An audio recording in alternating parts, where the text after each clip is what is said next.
Hi, Officer Kabzinski here again from Columbus Police Department. I'm going to read Chapter 2 of Trouble at Table 5, The Candy Caper by Tom Watson. Chapter 2. Uh-oh. I hustled back to Mr. Willow's class and sat down at our table. I shared Table 5 in the back with Simon and Rosie. Uh-oh, Rosie said. Rosie's is a nickname for Rosa.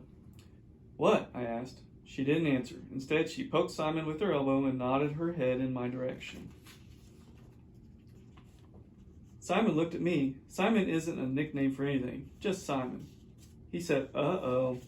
They nodded at each other and then looked at me some more. What? I asked again. Rosie said, there's something going on with you. No, there's not. Yes, there is, Simon said. What is it? Nothing, I answered, even though I knew there really was something. You're having one of your moments, Rosie said. We can see it in your eyes. No, I'm not. Yes, you are, Molly, Simon said. We've seen this look like a million times. It's the exact same look you got before we jumped into the leaf pile a few weeks ago. I mean, every single leaf? Seriously? Rosie pleaded. Just tell us. Okay, I said. I knew they were right. This thing was not going to get out of my head.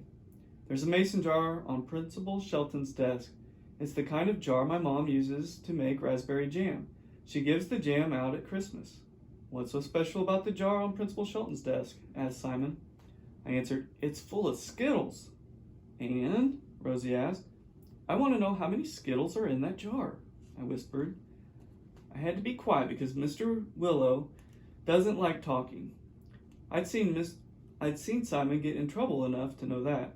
He can be a total chatterbox sometimes. Mr. Willow has even called Simon's parents before. And I definitely didn't want that to happen to me.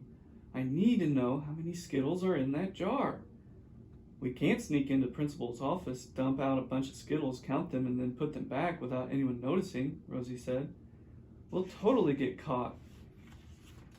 And totally suspended, Simon added. I need to know, I said.